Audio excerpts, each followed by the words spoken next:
Future సిటీకి police commissionerate. So, ముఖ్యమంత్రి Revanth Reddy future city ఓవరాల్‌గా ఇంకొక అంకం ముందటికొచ్చేసింది. అది ఏందయ్యా అంటే, దానికి పోలీస్ కమిషనరేట్‌ను ఏర్పాటు చేస్తున్నారు. రాచకొండ పేరుని మల్కాజిగిరిగా మారుస్తున్నారు. జీహెచ్ఎంసీ పునర్విభజన మాదిరిగానే గ్రేటర్ హైదరాబాద్ పోలీసింగ్ పునర్విభజన ప్రక్రియ పూర్తయింది. సో, ఈడ 2 కమిషనరేట్లు. ఒకటి జీహెచ్ఎంసీది పునర్విభజన చేస్తున్నారు.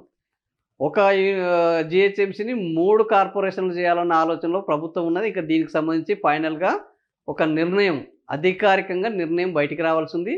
అదేవిధంగా 3 కార్పొరేషన్లను 4 చేస్తున్నారు పోలీస్ కార్పొరేషన్లను. హైదరాబాదు, సైబరాబాదు, రాచకొండను ఈ మూడింటికి ఇంకొకటి ఏంది అంటే ఫ్యూచర్ సిటీ పోలీస్ కమిషనరేట్ రాబోతుంది.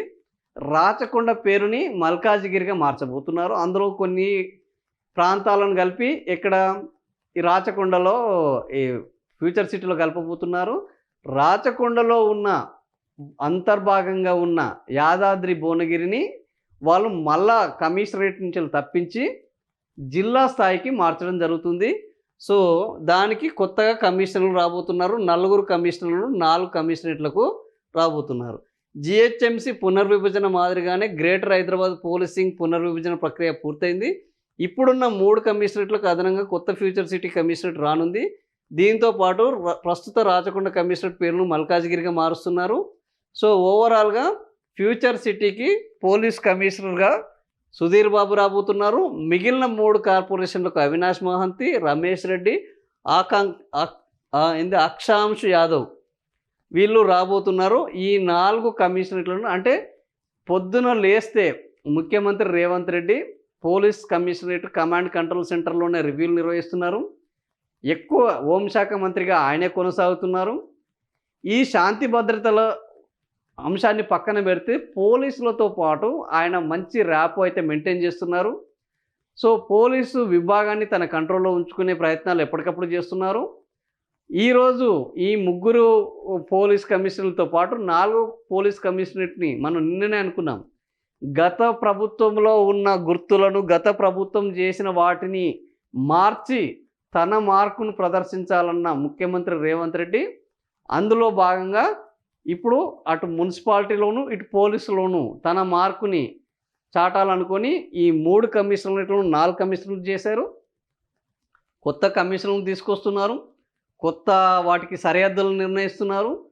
సో, ఓవరాల్‌గా పోలీసు వ్యవస్థని మొత్తము హోంశాఖ మంత్రిగానే కాకుండా, ముఖ్యమంత్రిగా కాకుండా తను కూడా వ్యక్తిగతంగా కూడా వాటిని ఎప్పటికప్పుడు దగ్గరుండి సమీక్షిస్తున్నారు. సో, ఈ కొత్త కమిషనరేటు ఫ్యూచర్ సిటీకి ఇప్పటివరకు ఏమి చేశారు అదంతా రియల్ ఎస్టేటే అని చెప్తున్న వాళ్లకు ఫ్యూచర్ సిటీకి ఒక్కొక్క అడుగు పేర్చుకుంటూ పోతున్నారు. ఫస్ట్ దానికి ఏ దానికైనా ఒక వ్యవస్థ తయారు కావాలంటే ఆ వ్యవస్థకు ఫస్ట్ ఒక భద్రత ఉండాలి. ఫస్ట్ ఆ భద్రతనిచ్చే కార్యక్రమాన్ని మొదలుపెట్టారు. అంటే అక్కడ పోలీసులను దించుతున్నారు. సో, పోలీస్ కమిషనరేట్ ఏర్పాటు అయింది అని అంటే ఆటోమేటిక్గా ఆ ఏరియాకు ఫ్యూచర్ సిటీ పేరు మీద ఈరోజు పోలీస్ ఇప్పటి వరకు ఫ్యూచర్ సిటీ అనేది మన తెలంగాణ జాగ్రఫీలో లేదు. ఈ తెలంగాణ జాగ్రఫీలో ఒక ఫ్యూచర్ సిటీని క్రియేట్ చేశారు. దానికి ఒక శాశ్వత ఉనికిని కల్పించే విధంగా ఒక కమిషనరేట్ని ఏర్పాటు చేస్తున్నారు. సో, ఈ కమిషనరేట్ ఏర్పాటు అయింది అని అంటే ఇంకా ఫ్యూచర్ సిటీ ఆల్మోస్ట్ స్థిరపడిపోయినట్టే. ఈ ఫ్యూచర్ సిటీ స్థిరపడిపోయింది అంటే ఆ ఏరియాలో రేవంత్ రెడ్డి అనుకున్న కార్యక్రమం మరి ఫ్యూచర్ సిటీ 30,000 ఎకరాల్లో అవుతుందా లేదా అనేది మనం అందరికి తెలిసే. ఎందుకంటే ఫ్యూచర్ సిటీ 30,000 ఎకరాల్లో ఒక 3 ఏళ్ల కాలంలో కట్టడము, అది రేవంత్ రెడ్డి పాలనలో ఈ 3 ఏళ్లలో జరగడం అనేది అసాధ్యం. ఇంకా అందులో ఎలాంటి శశబిషలు లేవు నాకు. ఎందుకంటే ఇవాళ అమరావతిని రాజధానిగా కట్టాలనుకుంటేనే 10 ఏళ్లకు దిక్కు దివానం లేదు. ఇప్పుడు 12 ఏళ్ళుగా వస్తున్నది. ఎక్కడ వేసిన గొంగలు అక్కడ అన్నట్టే ఉన్నది. ఇప్పుడే కార్మికులు వచ్చి ఆడ పనులు చేస్తున్నారని కూడా నిన్ననే మనం వార్త చదువుకున్నాం. అలాంటిది తెలంగాణకు ఆల్రెడీ బ్రహ్మాండమైన సిటీ ఉన్నది, బ్రహ్మాండమైన రాజధాని ఉన్నది. అందులో మళ్ళా 30,000 ఎకరాల్లో ఫ్యూచర్ సిటీ 30,000 ఎకరాలకు ఫ్యూచర్ సిటీ మీద ఇంతవరకు భూసేకరణ జరగలేదు. ఈ జరిగిన భూసేకరణ అంతా ఫార్మా సిటీ కోసం 14,000 ఎకరాలు జరిగింది. మిగిలిన ఇంకో 15,000 ఎకరాలకు భూసేకరణ జరగాల్సి ఉన్నది.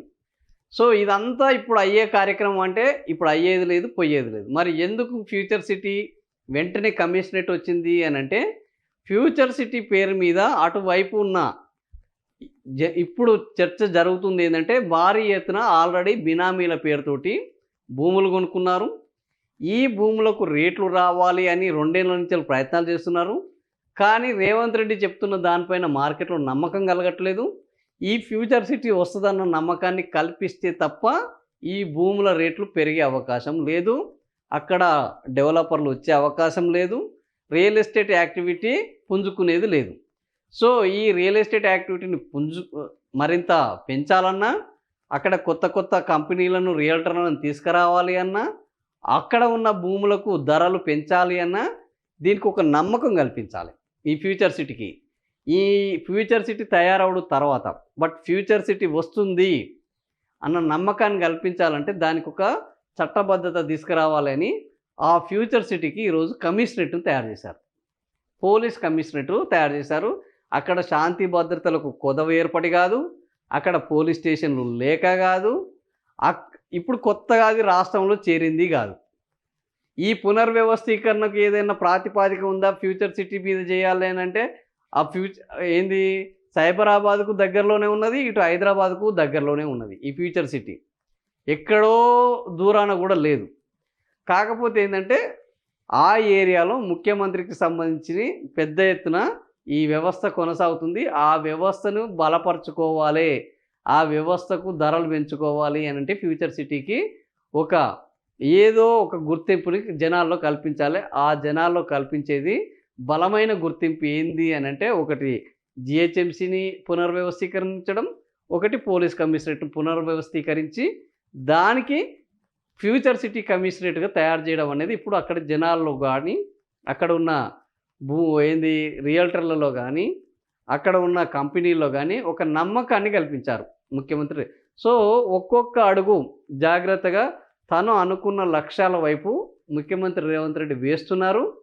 ఆ వేసే దాంట్లో ప్రస్తుతానికి అవి అయితాయా కాదా అనేది పక్కన పెడితే, అడుగులు వేయడము, నమ్మకం కల్పించడం అనే కార్యక్రమాన్ని అయితే చేస్తున్నారు. మరి ఈ ఫ్యూచర్ సిటీ ఈ పోలీస్ కమిషనరేట్ రాకతోటి అక్కడ భూముల ధరలు, అక్కడ ప్రాంతం, ఏరియా స్వభావాలు ఏ విధంగా మారబోతున్నాయి అనేది మనం త్వరలో చూస్తాము. ఏం జరగబోతుందో చూద్దాం.